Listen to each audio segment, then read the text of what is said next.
Fatima Shirazi homemade product इस्तेमाल करने से 1 मंथ में 10 kg तक आप अपना वजन कम कर सकते हैं। Golden heights colony, pillar number 213, Rajendra Nagar, Hyderabad.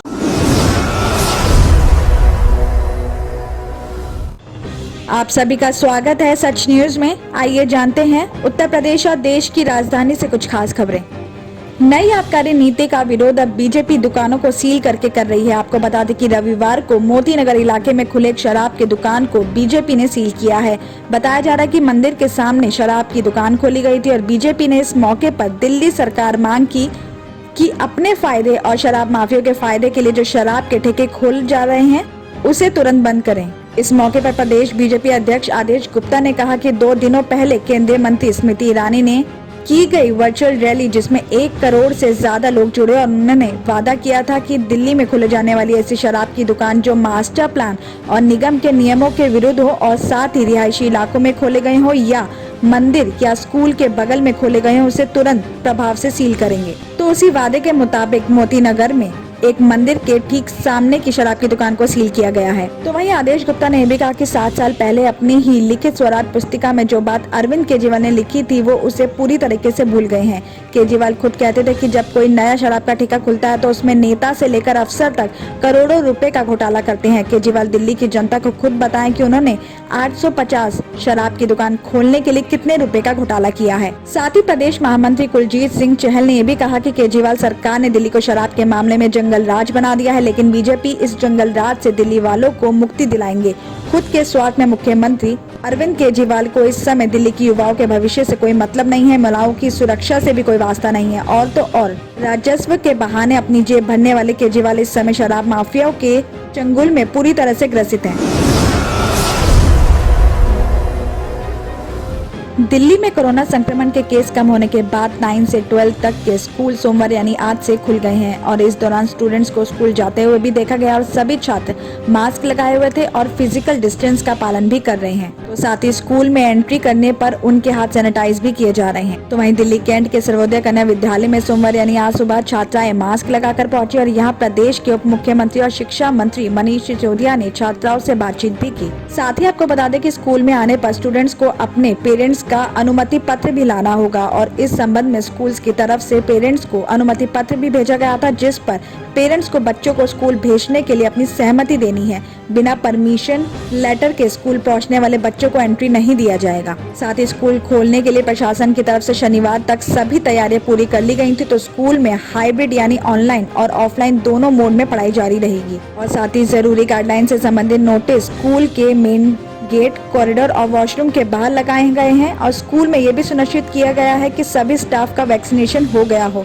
सुरक्षा को ध्यान में रखते हुए स्कूल में आइसोलेशन के लिए भी अलग से कमरे की व्यवस्था की गई है और इसमें नर्सिंग स्टाफ, ऑक्सीजन सिलेंडर और दूसरे जरूरी उपकरणों की भी व्यवस्था की गई है।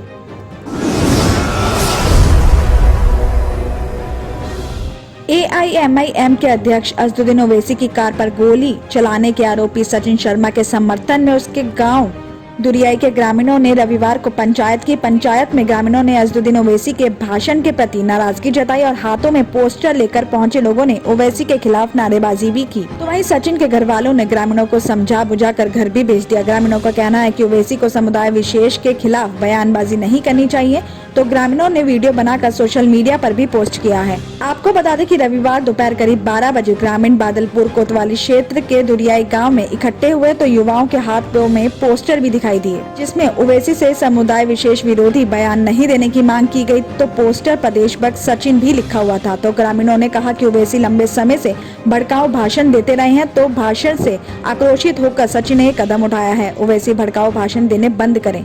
साथ ही ग्रामीणों का कहना है कि अभी ओवैसी के भड़काऊ भाषण के विरोध में सोशल मीडिया पर आवाज उठाई जा रही है तो जल्द ही सड़क पर आंदोलन करके विरोध किया जाएगा। तो वहीं सचिन के घर वालों ने ग्रामीणों को खुद ही शांत करके वापस भेजा। तो ग्रामीणों ने परिवार के लोगों को ये भी आश्वस्त किया है कि उनको जब भी जरूरत होगी गांव के लोग उनके साथ होंगे।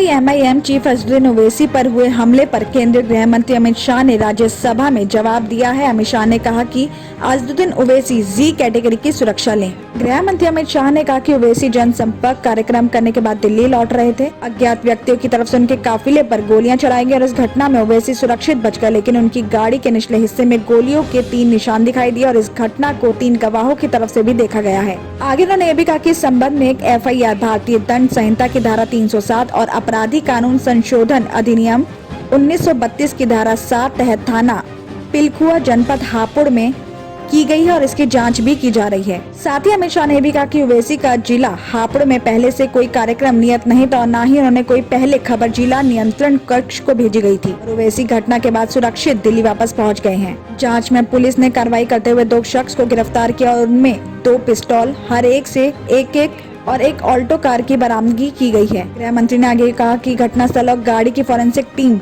जांच भी कर रही है। आगे अमित शाह ने भी कहा कि ओवैसी की सुरक्षा का मूल्यांकन कराया गया और खतरे के आकलन के आधार पर उनका दिल्ली में बुलेट प्रूफ गाड़ी के साथ अखिल भारतीय स्तर पर केंद्रीय रिजर्व पुलिस बल की C श्रेणी की सुरक्षा प्रदान की गई है। आगे उन्होंने बताया कि मौखिक सूचना जो हमें मिली है, उन्होंने सुरक्षा लेने से अभी इंकार किया है। मैं सदन के माध्यम से उनसे विनती करता हूं कि वो तत्काल सुरक्षा ले ले और हम सभी की चिंता का समाधान करें। दिल्ली और उत्तर प्रदेश की खबरों में आज इतना ही। बाकी देश भर की और तमाम खबरें जानने के लिए देखते रहिए Sach news. German 10 hospital orthopaedic से मुताल्लिक हर मरीज यहाँ शिफायाब। इनाम याफ्ता doctor Mir Jawad Jar Khan, senior orthopaedic surgeon, advance operation theatre, ICU, digital x ray, laboratory, physiotherapy, pharmacy, sharing और प्राइवेट रूम्स, लेडी डॉक्टर्स और डॉक्टर अर्जुमन सुल्ताना गैनाकोलॉजिस्ट की खिदमात हासिल। वाजबी फीस और मुकम्मल सहूलियात से हजारों मुतमईन। एम्बुलेंस से आरास्ता German 10 orthopaedic hospital, pillar number 150, Attapur, Hyderabad.